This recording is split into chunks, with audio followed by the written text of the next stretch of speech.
Graça e paz. Essa vida. Louvamos e agradecemos ao nosso bom Deus por mais essa graça que Ele nos concede. Estamos dando continuidade aqui aos estudos das Escrituras de maneira criteriosa, através da carta de Paulo aos Romanos, dando continuidade ao capítulo 9, a partir do versículo 6 ao versículo 18, onde o apóstolo Paulo ele vai abordar o tema Deus cumpre suas promessas.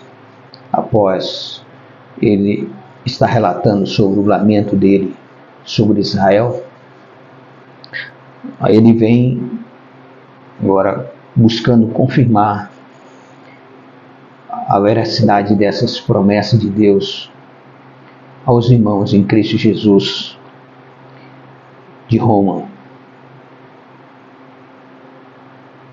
para que possamos entender o quanto é infalível, imutável, e quanto Deus é fiel em suas promessas.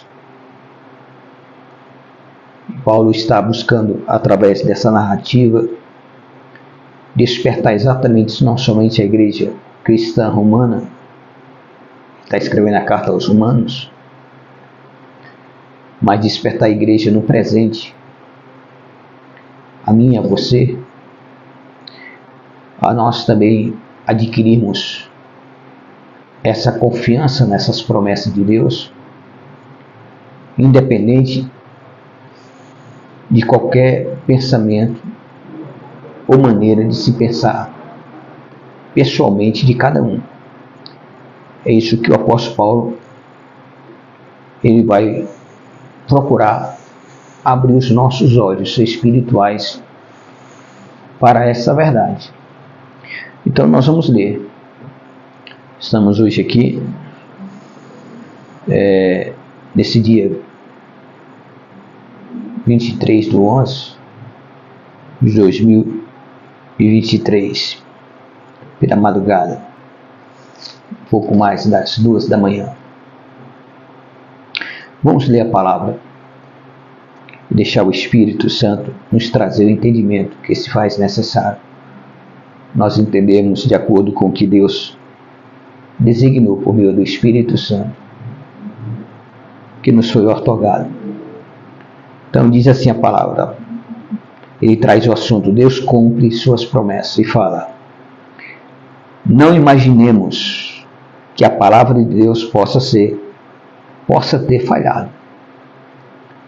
Não podemos imaginar, de forma alguma.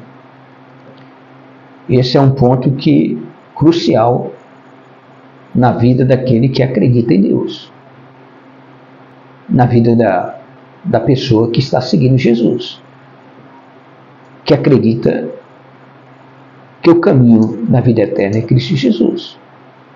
De forma alguma, de maneira alguma, nós podemos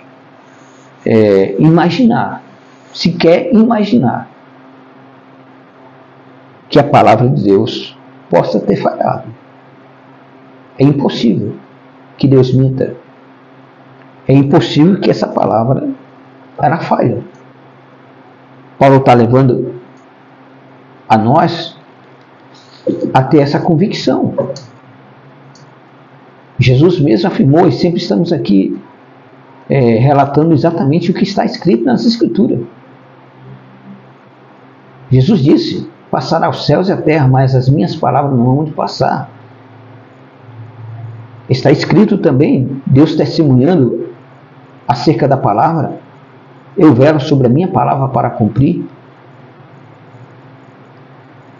E está escrito também, é impossível, em uma das cartas de Paulo, ele afirma isso, é impossível que Deus minta.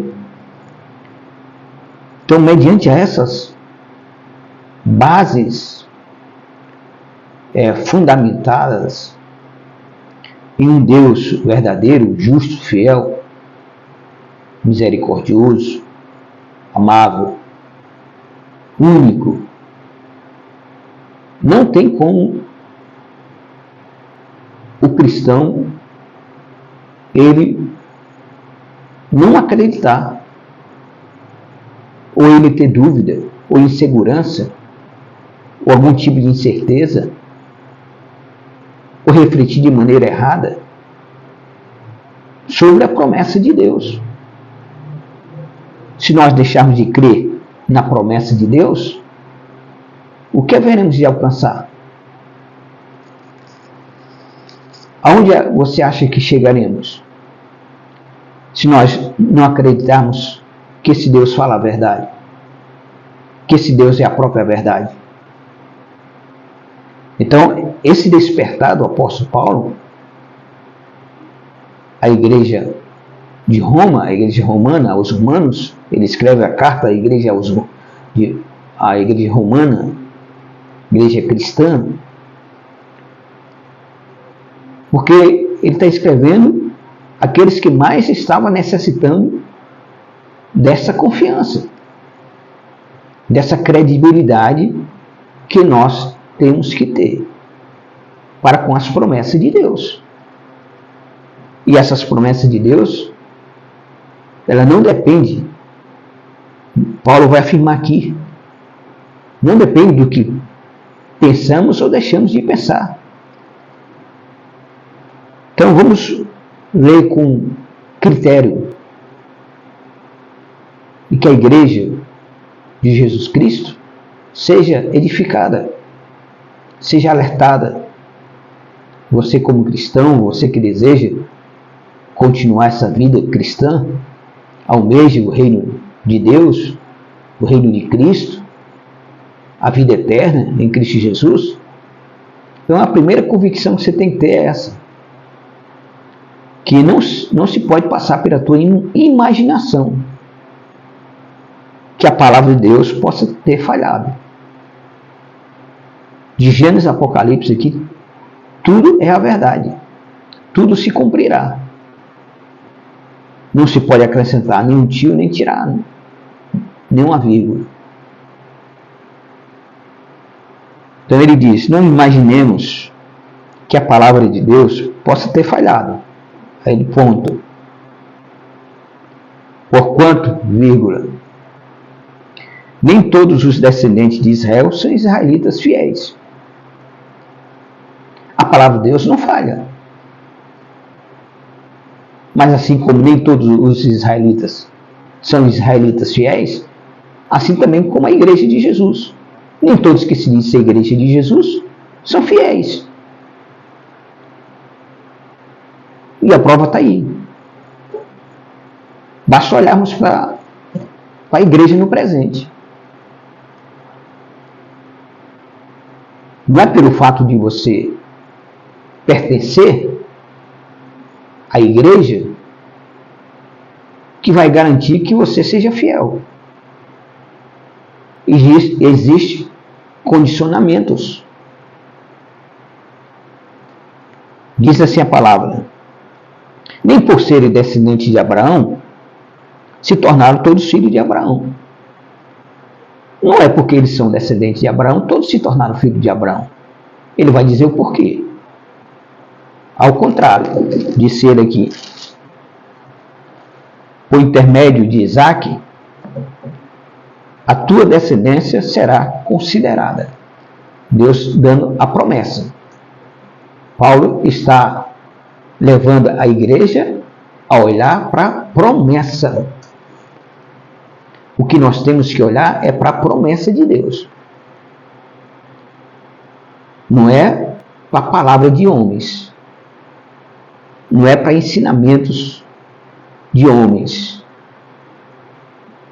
Cheio de maus intenções, maus desígnios, cheios de colocar a sua vontade própria, o seu eu, acima de tudo e de todos, até da própria palavra. Se a igreja não se despertar para as promessas de Deus, ela vai cair naquela palavra onde o amor de muitos esfriarão. o amor de muitos esfriarão. Mas se esfriarão por quê? Porque faz por onde se esfriar. Porque deixa de ser fiel a Deus. Por questões banais, questões simples, por falta de confiança na promessa de Deus. Aí você deixa de ser fiel a Deus. Satanás já ilude a tua mente, porque a tua natureza humana, carnal, pecaminosa, que é a tua própria vontade de ser humano, a nossa própria vontade de ser humano, se ela prevalece acima do Espírito de Deus em nossas vidas, então nós vamos pensar de maneira errada. Nós vamos deixar de ser fiel, porque vamos pensar só em nós, só no nosso bem-estar, só na nossa vida pessoal. Nós não vamos olhar para a promessa. Porque, portanto, pelo contrário, Deus falou, por intermédio de Isaac, a tua descendência será considerada. Em outras palavras, não são os filhos naturais que são os filhos de Deus, mas os filhos da promessa é que são considerados como descendentes de Abraão. Não são os filhos naturais que são considerados filhos de Deus.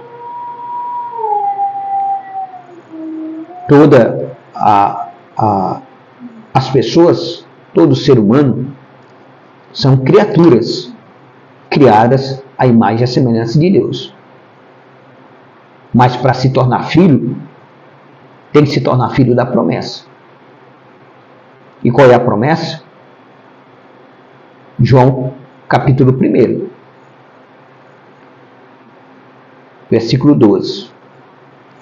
Mas a todos quanto o receberam, Deus deu-lhes o poder de se tornarem filhos de Deus. Mas a todos quanto receberam. A promessa está condicionada em receber. Mas a todos quanto o receberam. Receberam quem? Jesus, na sua vida. Deus deu-lhes o direito de se tornarem filhos de Deus, ou seja, aos que crêem no seu nome. Dois condicionamentos para se tornar filho de Deus. Ou você permanece como criatura criada por Deus, porque Deus criou todas as coisas, mas para se tornar filho, tem que se tornar filho da promessa. A promessa de Deus é que tem que prevalecer, sempre, em nossas vidas. Pois, continuando a leitura, pois assim que a promessa foi declarada, assim que Deus declarou a promessa, no tempo certo virei novamente, e Sara dará à luz um filho. Deus deu a promessa a Abraão, e Deus disse, no tempo certo, eu virei novamente, e Sara dará à luz um filho. Abraão, ele creu, e a palavra diz, pelo fato dele crer, é que ele foi justificado. A fé é você crer naquilo que você não vê. Se olharmos os prognósticos físico, humano e até psicológico de Sara, ou seja, a maneira dela de, em algum momento, de pensar, ela teve um momento que ela deixou de olhar para a promessa. É tanto que ela, achando que não iria mais se cumprir a promessa de Deus, ela convence Abraão a ter um relacionamento com a empregada para que se tenha um filho e que esse filho fosse o descendente. Mas esse não era o filho da promessa. Não adianta querer criar caminhos mais fáceis para adquirir a vida eterna? A porta é estreita. O caminho é apertado.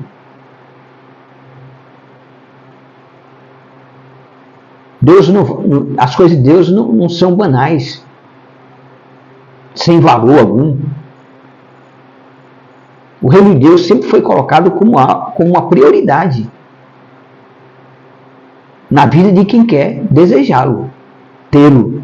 Sempre foi colocado como prioridade. É só você examinar as Escrituras de maneira criteriosamente, em busca dessa vida eterna, olhando para o que Jesus falou em suas parábolas acerca do reino de Deus. Ele sempre disse: o reino de Deus é comparado a fulano, a um homem assim, a uma pessoa que agiu dessa maneira. Se nós formos falar aqui todas essas parábolas, nós já falamos nos estudos anteriores. É só você acompanhar. Você tem gastado o seu tempo em ouvir essas mensagens, esses estudos todos? Ou apenas você olha e curte e passa por cima? Tem demonstrado interesse em crescer espiritualmente? Essa palavra não é para te edificar? Não é para consolidar a tua jornada cristã e firmar a tua fé em Jesus? Não é para o teu bem? Quando você se renega ou se nega a conhecer a palavra, a ter entendimento da palavra, que tipo de impressão como cristão você está deixando para Deus? Se você não quer ser filho da promessa, não existe atalhos. Sara quis criar um atalho. O atalho que ela criou gerou um problema seríssimo na nação de Israel. Até hoje. Permanece. Como Salomão, o homem mais sábio da face da terra, também criou. Buscou criar uma solução mais fácil para evitar guerras, como seu pai guerreou a vida toda. Foi o maior rei da história de Israel, mas ele não queria ser como o pai. Aí, pela sabedoria, criou um atalho que trouxe problemas até hoje na nação de Israel. Então, o que nós temos que colocar em nós é a confiança na promessa. Pode ser até que demore, como está escrito na carta dos apóstolos, que alguns acham demorado a vinda de Cristo. Mas ele vai vir. O que eu tenho que confiar é que a promessa, ela não pode ser invalidada.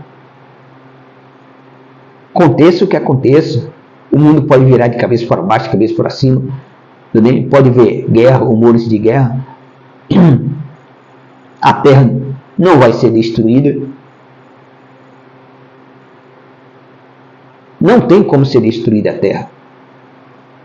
Ela pode ser reformulada no governo de Cristo.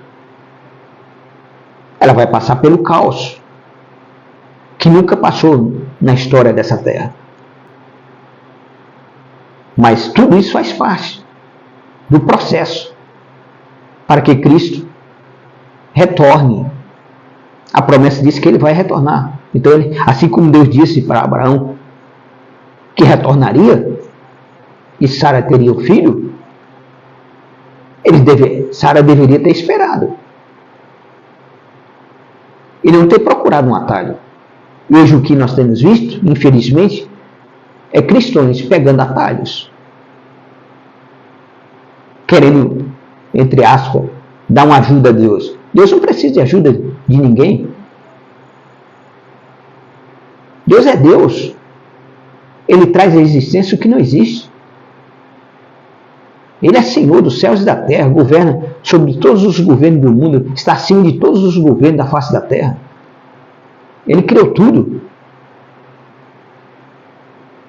Nós, como cristãos, seguidores de Cristo, afirmamos isso? Como nós podemos imaginar que a palavra de Deus possa ter falhado? Não. Ela há de se cumprir a seu devido tempo, como Paulo vai afirmar aqui. Pois assim que a promessa foi declarada, no tempo certo, virei novamente, Deus disse, e Sara dará à luz um filho. Esse não foi o único evento. Aí Paulo vai trazendo outros fatos para confirmar isso, a veracidade dessa promessa. Esse não foi o único evento. Também os filhos de Rebeca, aí agora ele vai falar dos filhos de Rebeca. Os filhos de Rebeca, que são aqueles dois gêmeos, tiveram o mesmo progenitor,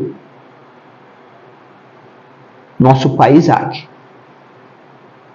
Os dois tiveram o mesmo progenitor, o mesmo pai. Contudo, antes mesmo que os gêmeos nascessem, é aqui que você tem que entender.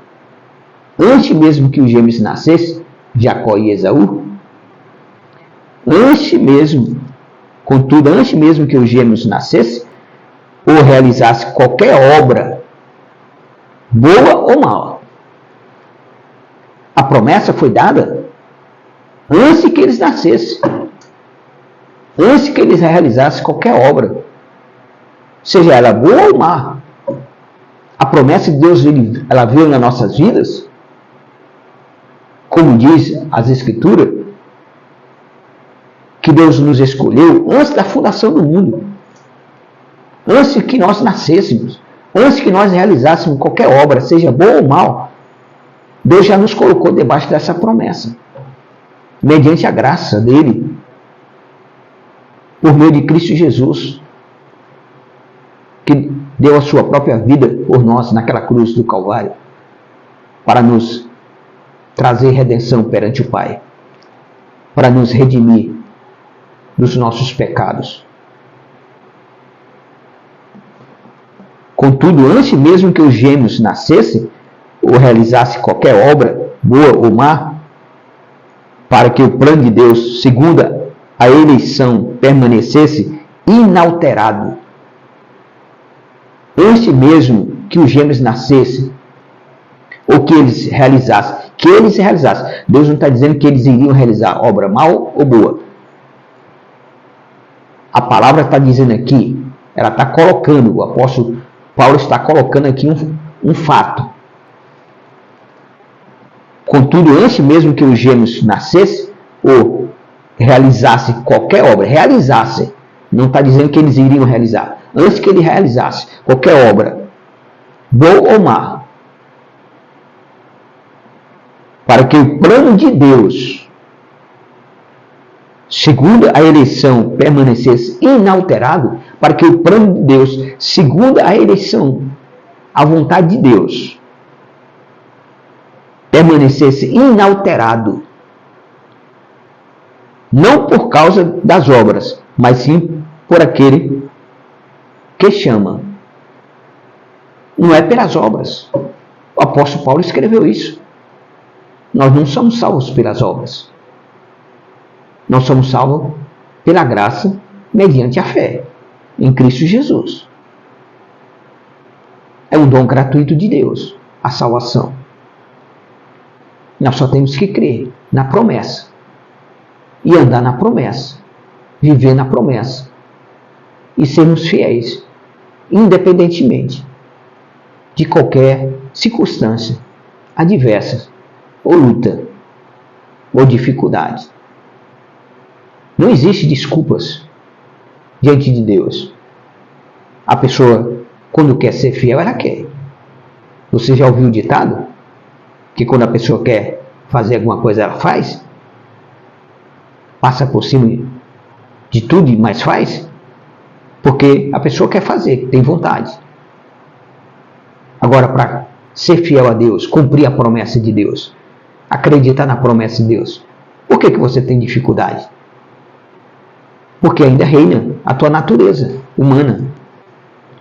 Queira que não queira você admitir, mas é a verdade. Os filhos de Deus, diz o apóstolo Paulo, nós já lemos aqui na carta aos Romanos, são guiados pelo Espírito de Deus. E os que são guiados pelo Espírito de Deus, Paulo escreve também, em outra carta. Não comprem a sua própria natureza carnal, a sua própria vontade.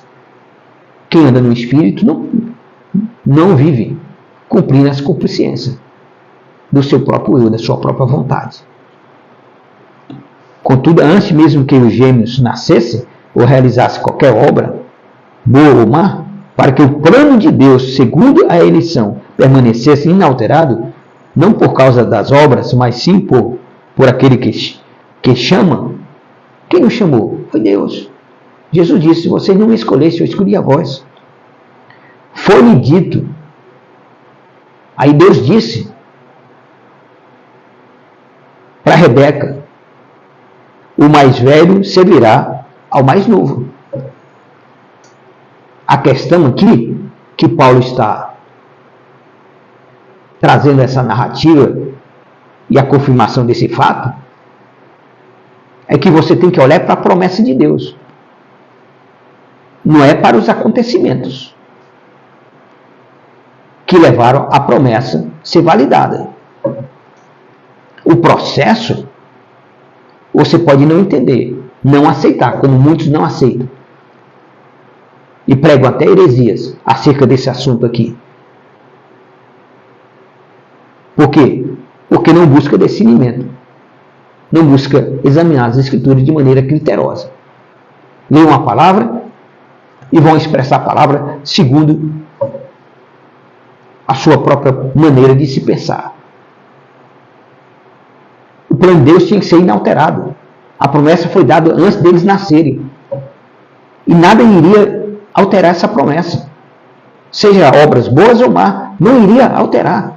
Quando Deus dá uma promessa a um filho dele aqui na terra, Deus não está olhando se aquele filho vai praticar obras boas ou má. A promessa ela vai se cumprir independente das circunstâncias. A promessa não se cumpriu em Davi, mesmo ele praticando em algum momento da vida dele obras más. Não se cumpriu em Salomão, mesmo ele praticando, tomando decisões que não deveria ter tomado. A promessa de Deus não se cumpriu em Jacó, mesmo Esaú praticando o que não deveria ter praticado. O que tem que ser validado é a promessa. Não são as circunstâncias que nos levam à validade dessa promessa. Nós não temos que estar focados nas circunstâncias, na jornada, ao qual nos leva à veracidade dessa promessa e ao cumprimento dessa promessa em nossas vidas. Não, nós temos que estar sempre olhando só para a promessa. Permanecermos firmes olhando para a promessa. Contudo, antes mesmo que os gêmeos nascessem ou realizassem qualquer obra, boa ou má, para que o plano de Deus, segundo a eleição, permanecesse inalterado, não foi por causa de obras, mas sim por aquele que chama. Foi dito, Deus chamou Jacó no ventre da mãe dele, antes mesmo dele nascer. A promessa foi dada antes deles nascerem. Aí eu não posso subjugar a validade da promessa em cima de uma obra, de um ato errado de Esaú. A promessa ia se cumprir. Em algum momento, Esaú iria desprezar essa promessa. Não importasse de que maneira fosse. Se fosse pela troca de um prato de comida ou qualquer outra coisa. Mas a promessa iria ser validada e acabou e pronto. Assim como a vinda de Jesus. Ela vai acontecer, não importa qual o processo que vai validar a vinda dele. Aquele que é fiel vai alcançar a promessa. Se você é fiel, vai alcançar a promessa. Se você não tem compromisso com Deus, não adianta querer enganar a si próprio. Você vai ficar. Você vai ficar lamentando. Porque Deus não vai deixar de cumprir a promessa, porque você é infiel. A própria Escritura diz, mesmo que o homem permaneça infiel, Deus permanece fiel. O compromisso de Deus é com a palavra dele. É com a palavra, é com a promessa dele. Deus deu a promessa vai se cumprir. Aí então Deus disse para Rebeca, o mais velho servirá ao mais novo. Como está escrito, amei a Jacó, mas rejeitei Esaú. Deus amou a Jacó e rejeitou Esaú antes mesmo deles nascerem. Essa foi uma decisão de Deus. Foi Deus que tomou essa decisão. Por quê? Porque Deus conhecia o coração daquelas duas crianças ainda no ventre da mãe. Já imaginou o desastre que teria sido se fosse o contrário? Se Jacó estivesse no lugar de Esaú e Esaú no lugar de Jacó? Você tem que defender a promessa, porque a promessa foi dada a Jacó. Você não tem que defender Esaú. Esaú nasceu com direito à primogenitura. Mas a promessa da primogenitura passaria para Jacó. Porque Deus havia dito isso antes deles nascerem. E antes deles nascerem, Deus já havia amado a Jacó e rejeitado Esaú. Por quê? Por causa que Deus conhece a intenção do coração de cada um. Deus sonda o coração de cada um. Deus sabe de tudo antes mesmo de nascer. Como Isaías afirma, que Deus o chamou ele mesmo antes de nascer. Como está escrito, amei a Jacó, mas rejeitei Esaú. Foi uma decisão de Deus. Por que o apóstolo Paulo está trazendo isso à igreja romana? Para consolidar a igreja romana a permanecerem confiando na promessa, porque eles estavam sendo mortos, perseguidos e mortos, da maneira mais cruel que você possa imaginar. Então eles tinham que se agarrar em quê? Na promessa. E era isso que a história mostra, que eles confiaram e se apegaram e se agarraram à promessa de Deus de tal maneira que eles preferiam morrer comido por leões vivos, estraçalhados vivos, queimados vivos, para espetáculo de pessoas ímpias, mas não negaram Jesus. Confiaram na promessa. Como Estevão confiou na promessa. O primeiro martírio. Quando estava sendo apedrejado, olhou para os céus e viu. Estou vendo o céu aberto e o Senhor em pé a me receber. Então não importa. O processo existe para validar a promessa. Mas é a promessa que é mais importante do que o processo. A promessa revela uma decisão exclusiva, única, de Deus. Porque só Deus conhece o coração de cada um.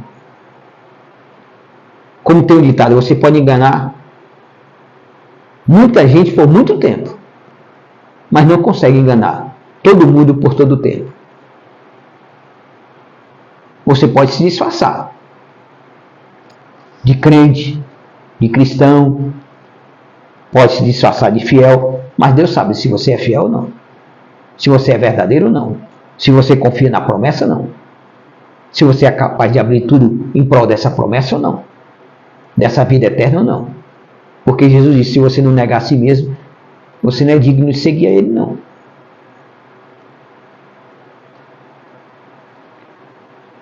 Como está escrito, amei a Jacó. Deus amou a Jacó e pronto. E rejeitei Esaú. Como Deus amou a Davi e rejeitou o rei Saul. Deus rejeitou o rei Saul. Chegou para Samuel e disse, Samuel, por que tu fica me pedindo, orando por Saul? Eu já o rejeitei. Samuel ficava intercedendo por Saul, o rei Saul. Mas Deus já tinha escolhido Davi. Porque Davi era segundo o coração de Deus. Saul já não era. Já não era estável. E Deus não vai pôr uma pessoa que não é estável para um plano e um projeto dele grande, que no futuro traria a salvação ao mundo. E essas pessoas aqui, a quem o apóstolo Paulo está se referindo, fazem parte desse processo da linhagem de Jesus, para que Jesus chegasse até nós. Deus preferiu, não foi um meio criado por Deus, não foi uma circunstância criada por Deus, para que Raabe entrasse na descendência de Jesus? Uma prostituta?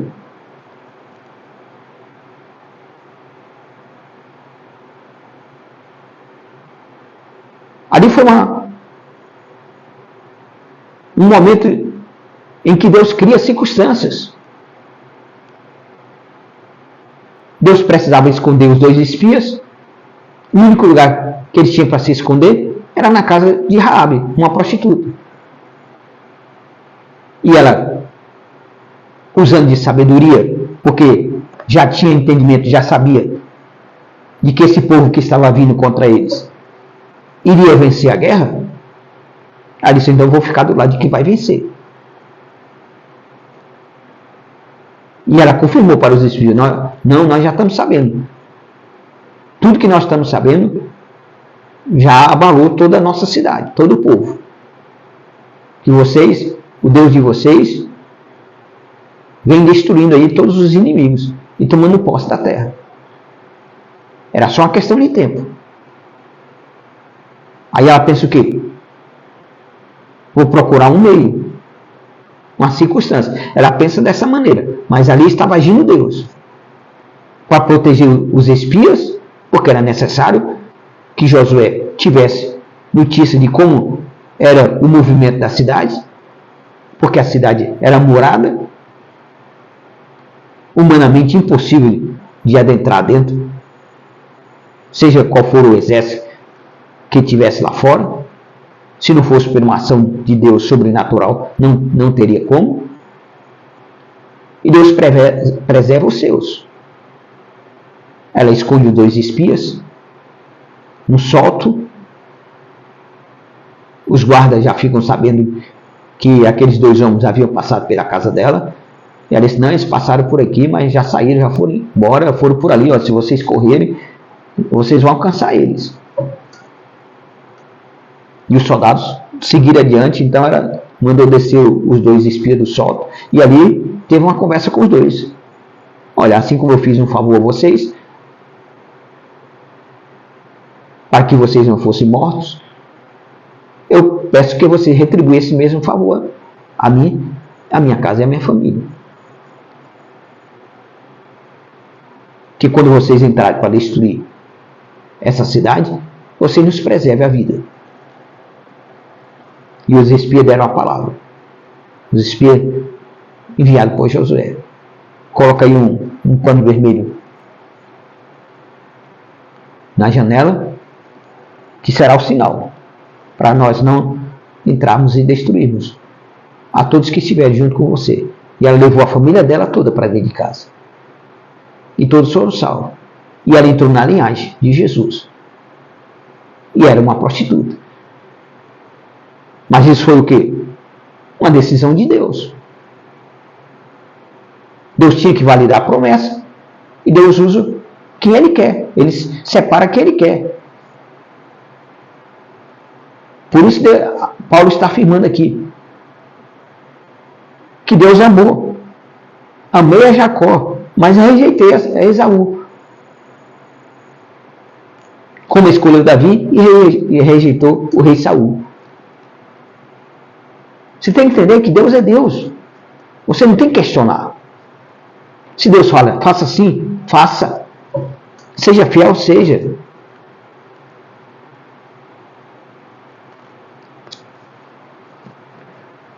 Se você não levar uma vida de compromisso sério com Deus, as influências do mundo ou as influências da sua própria natureza humana, cedo ou mais tarde vai prevalecer e você vai perder. Vai perder a veracidade e o cumprimento dessa promessa em sua vida. Aí Paulo diz, que conclusão podemos tirar desses fatos? Acaso Deus não é justo? Ele faz a interrogação. De modo algum. Deus não. De modo algum. Ele responde. Acaso Deus não é justo? De modo algum. Porquanto ele declara a Moisés, terei misericórdia de quem eu quiser ter misericórdia. Deus tem misericórdia de quem Ele quer. E terei compaixão de quem eu desejar ter compaixão. Deus é assim. Ele tem misericórdia de quem Ele quer ter misericórdia, e Ele tem compaixão de quem Ele quer ter compaixão. Por quê? Porque Ele é o único Deus. Quem toma decisões é Ele, não é nós. As decisões é tomada por Ele. A nossa garantia é a promessa. Está debaixo da promessa dele. Assim claro está que isso não depende da vontade. Está claro que não depende da nossa vontade. Não depende da vontade, tampouco do esforço do ser humano. Não depende da nossa vontade, nem do nosso esforço. Depende exclusivamente do que Deus prometeu. É isso que Paulo está alertando a igreja romana. Para que eles não olhassem para a circunstância, não olhassem pelo fato deles, ao serem pegos, sabiam que iam ser mortos, comidos por leões vivos, queimados vivos. Mas que eles olhassem para a promessa de salvação em Cristo Jesus. E você não vê um exemplo sequer da igreja romana em Cristo Jesus negando a Jesus. Foram presos, foram levados para aquela arena daquele tirano, imperador César, foram mortos lá, comidos por leões, queimados vivos, mas não teve um sequer que negou a Jesus. Por quê? Porque eles estavam aqui exatamente sendo orientados antes pelo apóstolo Paulo a confiar na promessa de Deus. Que Deus iria validar essa promessa a seu devido tempo. E nós estamos aguardando. Abraão não recebeu a promessa de Deus? Ele viu o cumprimento da promessa? Não viu. Abraão recebeu a promessa, mas ele não viu o cumprimento da promessa. Ele não viu o nascimento da nação de Israel. Ele vai ver um arrebatamento da igreja. Aí ele vai ver que o esforço dele, a dedicação dele, a fé dele, a peregrinação dele, orientada por Deus, a fidelidade dele, mesmo ele ter falhado 3 vezes. Deus permite. Quando o homem, o ser humano, o cristão, começa a ficar soberbo, Deus permite a queda para mostrar ao ser humano que quem toma as decisões não é o ser humano, é Deus. Está aqui. Porquanto ele declara a Moisés: terei misericórdia de quem eu quiser ter misericórdia, terei compaixão de quem eu desejar ter compaixão. Assim, claro, vírgula, claro está que isso não depende. Está claro. Já que Deus tem misericórdia de quem Ele quer e compaixão de quem Ele quer, então isso fica claro, que não depende da vontade, tampouco dos esforços do ser humano, mas da maneira como Deus focaliza a sua misericórdia. Tudo depende como Deus focaliza a misericórdia dele. Se Ele focalizar a misericórdia dele na tua vida, aí você está garantido pela promessa.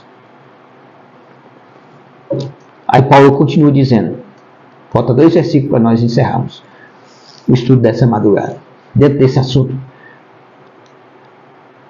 Pois diz as Escrituras a Faraó: eu o levantei exatamente com esse propósito, revelar em ti o meu poder.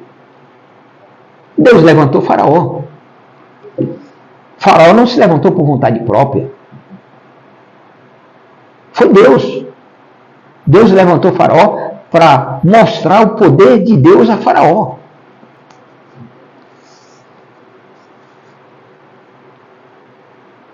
É assim que Deus age. Deus age por vontade própria. Não depende, como diz aqui o apóstolo Paulo, não depende da vontade humana, não depende da minha vontade, da sua vontade, da nossa maneira de pensar ou não. Não depende disso. Você tem que entender que Deus é Deus, Ele faz as escolhas dele e cabe a nós obedecer. É como aquele ditado: obedece quem tem juízo. Se você quer adquirir a vida eterna em Cristo Jesus, você tem que estar debaixo da promessa. E não olhar para a tua vontade. Não depende da vontade, tampouco do esforço do ser humano. Não é do teu esforço, não é da tua vontade que vai depender. Mas, diz aqui a palavra, mas de maneira como Deus focaliza a misericórdia dele. Se ele focalizar a misericórdia dele sobre a tua vida, amém, glória a Deus, aleluia. Que a graça dele seja derramada sobre nós, de tal maneira que Deus focalize a misericórdia dele sobre nós. Porque as misericórdias de Deus, diz Davi, são a causa de nós não sermos destruídos. Nós não fomos destruídos ainda porque Deus tem focalizado essa misericórdia dele sobre a nossa vida, mediante essas promessas que nós temos confiado, temos acreditado. Porque são promessas imutáveis, como diz o apóstolo Paulo, infalíveis. E impossível que Deus minta. Então, pois diz as Escrituras ao Faraó: eu levantei exatamente com esse propósito. Deus levantou o Faraó com esse propósito. Deus engrandeceu o Faraó para depois derrubá-lo. Com esse propósito, 2 pontos. Revelar em ti, revelar em Faraó o meu poder, vírgula, e para que o meu nome seja proclamado por toda a terra. Toda a terra proclama o nome de Deus por meio da história de Faraó. Todo mundo na face da terra conhece a história de Faraó. Conhece a história de Moisés e Faraó. Todo mundo na face da terra, seja ele crente ou não, já ouviu falar da escravidão do Egito durante aqueles 430 anos. E Deus lá engrandecendo Faraó, engrandecendo Faraó. Ele se achando cada vez maior, mais importante. Mas Deus fez tudo isso com o quê? Com um propósito, porque Deus trabalha em cima de propósito. E o propósito de Deus está em quê? Validar a promessa dele. Deus queria revelar o poder dele primeiramente a Faraó, para que o nome de Deus fosse glorificado em toda a terra. E hoje o nome de Deus é glorificado em toda a terra por causa do que Deus fez com Faraó. Portanto, ele tem misericórdia de quem deseja, Deus tem misericórdia de quem deseja e endurece o coração de quem quer. É por isso que Deus endurecia o coração de Faraó. Deus mandava Moisés falar com Faraó. Faraó ia lá e concordava com Moisés. Não, eu vou mandar libertar o povo. Quando Moisés saía do palácio, Deus ia lá e endurecia o coração de Faraó. Até que chegasse o tempo de Deus de demonstrar o poder dele. Que as pragas viessem. Que Faraó não tivesse outro meio, outra saída humana a não ser libertar o povo do Egito, o povo de Israel do Egito. E Deus endureceu o coração dele para que eles perseguissem eles e fosse o exército de Faraó, todo mortos naquele mar, que Deus abriu para o povo dele passar, mas fechou o mar sobre o exército de Faraó, matando todos naquele mar. Então, por isso o apóstolo Paulo, ele está aqui trazendo Deus cumpre suas promessas. Depois dele fazer o lamento dele por Israel, Deus cumpre suas promessas. Ele está despertando a igreja romana em Cristo Jesus a entender de que Deus age com propósito por causa dessas promessas. E Deus tem misericórdia de quem quer que seja. É Ele que tem misericórdia. Nós temos aqui suplicar a graça dele para que Ele nos conceda, que Ele focalize em nós a misericórdia dele. Porque é a causa de nós não sermos consumidos. É a misericórdia de Deus. A misericórdia de Deus que dura para sempre, conforme está escrito na palavra, por meio de Davi. Então, amada igreja de Jesus, desperta, está se envolvendo muito com as coisas desse mundo, está se deixando ser influenciada, está deixando a essência de cristão por uma essência mudando, de um viver mudando dentro da igreja, de que nada pode afetar a tua vontade, a tua natureza pecaminosa, que você já se rebela contra Deus. O que você vai ganhar? Você se rebelando contra Deus, contra a promessa de Deus? Deixando de ser fiel a Deus? Porque está prevalecendo a tua carne, a tua natureza pecaminosa. Ela não já foi crucificada com Jesus, não? Se não foi, você precisa urgentemente crucificar o teu eu em Cristo Jesus. Ou você não vai se tornar filho da promessa. O tempo está se passando. As horas estão se passando. E cada minuto que se passa, nós nos aproximamos cada vez mais do cumprimento dessa promessa. De que Jesus virá buscar o seu povo. Vai tirar da face da terra, antes que o caos se estabeleça completamente sobre a face da terra, para livrar a igreja do sofrimento que está por vir sobre essa face da terra. E só depois é que Cristo retornará outra vez, mais uma vez, além dessa que está para vir, mas vem agora para reinar sobre essa terra e colocar todos os inimigos debaixo dos pés dele. Todos. Não vai ficar um sequer. Não vai ficar uma boca que não confesse que Jesus é Senhor. Não vai ficar um joelho de pé diante dele. Pode ser de quem for. Pode se achar que se achar. Você se acha Deus? Lá blasfemo que Deus com letra minúscula, você se acha? Você se acha importante? Não é nada. Não é nada. Não há nada em você melhor do que outra pessoa. Se Deus não focalizar a misericórdia dele na tua vida, aonde é que você vai descer? Se não ao inferno. Ao céu você não sobe. Porque só sobe aos céus os filhos da promessa. E para se tornar filho da promessa, você tem que viver uma vida em Cristo Jesus. Receber Jesus no teu coração, crer nele. E viver suportando o processo para validar a promessa de salvação na tua vida. Aí você quer se livrar do processo porque é doloroso, porque te humilha, te envergonha, te despreza, te rejeita, ou te faz você perder as coisas que você gostaria de ter, mas que você tem que abrir mão, porque se você não abrir mão, você não consegue ser fiel a Deus. Se tua carne prevalecer, se o teu eu, a tua vontade se prevalecer mais do que a vontade de Deus, você não consegue viver debaixo da promessa de Deus. A promessa de Deus não vai se validar na sua vida. Vai chegar ao fim e você não vai perseverar até o fim. Você vai cair pelo caminho.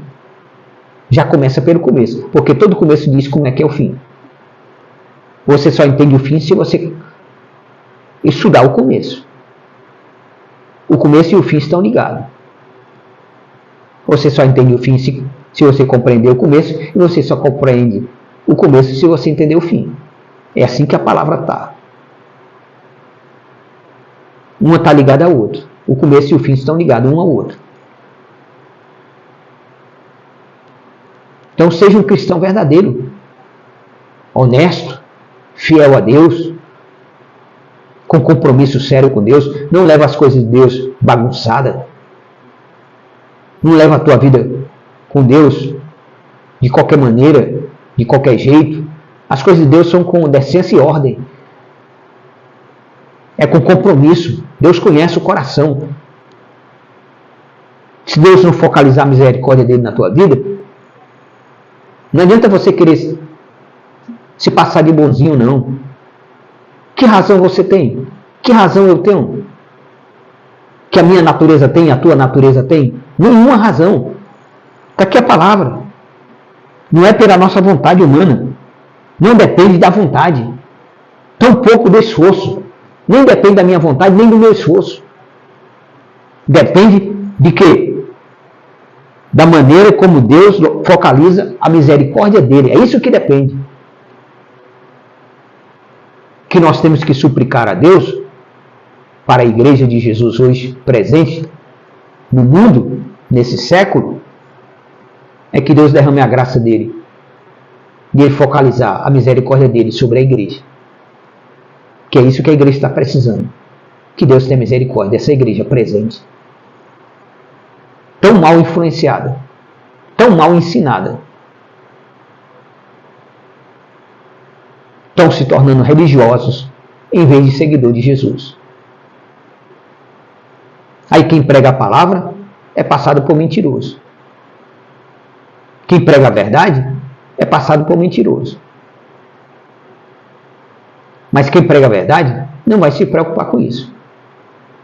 Jeremias pregou a verdade a vida toda e ninguém acreditou nele. Mas Deus acreditou nele. E o que Deus falou pela boca dele se cumpriu e pronto.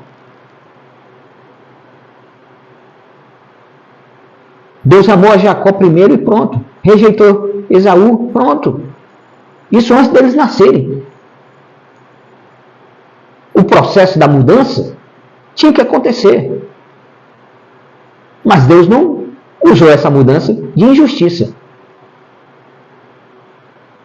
Essa mudança foi feita antes mesmo de qualquer obra que eles viessem a realizar. Não importasse a obra que eles viessem a realizar, a mudança iria acontecer, porque a promessa veio primeiro. A Rebeca.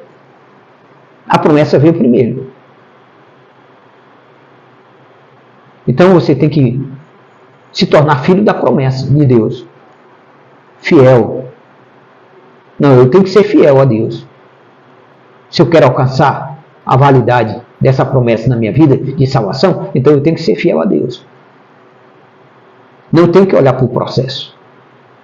O processo ele vai me moldar. O processo ele vai trabalhar na minha vida para que a promessa se torne validada no seu devido tempo, determinado por Deus. Eu tenho que olhar para a promessa e estar orando, vigiando em oração, como diz o apóstolo Paulo ao escrever ao seu filho na fé, Timóteo. Nós temos que vigiar em oração. É em oração que eu tenho que vigiar. Temos que ser vigilantes em oração. Orando, dizendo a Deus: Senhor, focaliza a tua graça em minha vida. Focaliza a tua misericórdia na minha vida, por meio da tua graça. Na vida da minha casa, da minha família, dos meus filhos. Da igreja do Senhor na face da terra. Da vida daqueles que sofrem, que padecem. Todo tipo de situações adversas, porque querem ser fiel a Ti. E só encontra rejeição e barreira. Mas o Senhor conhece o coração de cada um, meu Deus. E o Senhor escolhe pelo coração, não é pela aparência de ninguém. Deus conhece o teu coração, Deus sonda o teu coração. Não adianta você querer enganar Deus, que você não engana. Você pode enganar muitas pessoas, até a si próprio. Pode enganar sua família, pode enganar parentes, amigos e irmãos em Cristo. Você pode enganar quem você quiser. Só não engana Deus. O Espírito de Deus você não engana não. O Espírito Santo você não engana não. O Espírito Santo é o Espírito Santo da verdade. Ele está aqui para nos ensinar a verdade. Nos convencer do pecado, da justiça e do juízo. Ele veio para nos ensinar toda a verdade, disse Jesus. E se você não deixar o Espírito Santo conduzir a tua vida, você não é filho de Deus. Está escrito aqui. Leia. Leia a carta de Romanos. Então acesse lá o nosso canal no YouTube, Pastor Edivane Pinheiro. Estude, escute as mensagens, se edifique por meio delas. As mensagens são para edificar você, é para preparar você para uma vida eterna com Deus. As mensagens não são para tirar você da igreja, é para fazer com que você permaneça fiel a Deus. E você não se envolver, não se embaraçar com os negócios desta vida. Não se envolver com aquilo que vem te corromper. Porque Satanás é astuto. Ele conhece muito bem os pontos fracos de cada um. E se nós não estivermos debaixo da graça de Deus, se não for a misericórdia de Deus, se o Senhor não nos guardar, em vão vigia a sentinela. Se Deus não focalizar a misericórdia dele na nossa vida, aí podemos dizer, estamos perdidos mesmo. Mas a nossa parte nós temos que fazer é confiar na promessa. É o que o apóstolo Paulo está pedindo à igreja romana. Confie na promessa de Deus. Porque a promessa de Deus, disse ele aqui, Deus cumpre suas promessas. Deus cumpre suas promessas, não importa. O tempo, o processo, Deus vai cumprir. Ele tem misericórdia de quem ele quer ter misericórdia. Ele tem compaixão de quem ele quer ter compaixão. Ele endurece o coração de quem ele quiser endurecer. Deus é Deus. E só cabe a mim e a você ser submisso a Ele. E ser fiel a Ele. Em todas as circunstâncias. Pedindo que Ele derrame sobre nós a graça do amor dEle. A graça de ser generosos uns para com os outros. De amar uns aos outros. Isso tudo é derramamento da graça de Deus. E deixar de ser egoísta, egocêntrico, de pensar só em si. Você, nós todos, não somos individualistas. Nós não ganhamos o reino de Deus, nós não vamos adentrar uma vida eterna em Cristo Jesus sem ser membro do corpo dele. Não vai entrar um membro individual. Vai entrar o corpo, formado por vários membros. que forma esse corpo. Ou você se encaixa em uma dessas peças desse corpo, ou você fica fora. Ou você leva a sério a sua vida de cristão seguindo a Jesus, ou você vai se perder, continua se perdendo, se iludindo por coisas tão banais, tão inúteis, sem valor nenhum diante de Deus. Não consegue ser fiel a Deus um pouco? Muito menos no muito. Se não consegue amar quem você vê, como diz a palavra, como você pode provar que ama Deus? E disse o apóstolo Paulo, o amor de Deus não é demonstrado em palavras, em ações, em atitudes. Aprenda, igreja, a se despertar, abrir os olhos espirituais, a ter um entendimento esclarecido. Examine as Escrituras de maneira criteriosa, porque vós cuidar de ter a vida eterna, e são elas que ele me testifica, disse Jesus em João 5,39. E vamos continuar lendo, todo dia, que o Senhor nos dê a graça de estarmos aqui pelas madrugadas, para que essa palavra fique impregnada em teu coração, no teu espírito, na tua alma, na tua vida. Tem que examinar as Escrituras com critério. Tem que ler a palavra. Tem que buscar conhecimento, para você saber do teu dever e da promessa de Deus. Então, que o Senhor te abençoe. Que o Senhor te dê graça. Que a misericórdia do Senhor seja contigo. No nome de Jesus. Amado Deus Pai, Filho e Espírito Santo, graças te damos por essa palavra, por esse ensinamento. Manifesta, Pai, o teu poder, a tua graça. Que o Senhor seja generoso. Que o Senhor focalize, meu Deus, mediante a tua graça, as tuas misericórdias, na vida de cada um desses teus filhos e das tuas filhas, e da família de cada um, desses que estão a receber esta oração e a ouvirem essa palavra. No nome de Jesus, Espírito Santo, leva essa palavra aos quatro cantos dessa terra, e essa oração alcance essas milhares e milhares de pessoas que estão precisando, Pai, necessitando do teu socorro, da tua ajuda, da tua providência. Estão, meu Deus, necessitando das tuas misericórdias, da tua graça, em nome de Jesus. Livra-nos de todo o mal que há nesse mundo. Guarda, livra a tua igreja, os passos da tua igreja. Ilumina o entendimento da tua igreja. Tira toda a obscuridade. Desperta a tua igreja para ser fiel, para permanecerem fiéis até o fim, Pai. No nome de Jesus, nós suplicamos a tua graça, Pai. No nome de Jesus, Pai. Livra de todos os dados inflamados do maligno, toda seta que assola meu dia, toda ordem de mortandade ordenada por Satanás ao meu dia, que todos os demônios que se rastejam ao meu dia em busca de suas presas. Nos guarda, nos protege, a tua igreja, os teus filhos, a família de cada um, Pai, em nome de Jesus. Nossa casa, nossos filhos, visita nossos filhos, cura os que estiverem doentes, enfermos, restaura os que precisam ser restaurados, firma os passos daqueles que precisam firmar os passos no caminho do Senhor. Salva aqueles que precisam ser salvos. Salva essa nação, salva esse país. Livra essa nação de homens maus e perversos e tiranos que só querem ver a destruição e a miséria desse país. Principalmente, Pai, se levanta contra o teu povo e a tua igreja. Dá vitória à tua nação peculiar, a Israel. Envergonha aqueles inimigos, destrói todos aqueles inimigos que têm se levantado contra Israel. Envergonha eles, embaraça os planos, os projetos deles. Sejam todos embaraçados, confundidos, no nome de Jesus. Todos que se levantam, todos que abrem a boca para falar mal de Israel, sejam envergonhados, confundidos, embaraçados. Os pensamentos em nome de Jesus. Que todo mal que for projetado contra a tua igreja, contra Israel, caia sobre aqueles que planejam em nome de Jesus, contra o teu povo. Faz justiça aos teus escolhidos. Faz justiça ao sangue inocente que tem sido derramado na face dessa terra. Tem misericórdia, meu Pai. No nome de Jesus, prepara, Espírito Santo, a igreja do Senhor para o arrebatamento.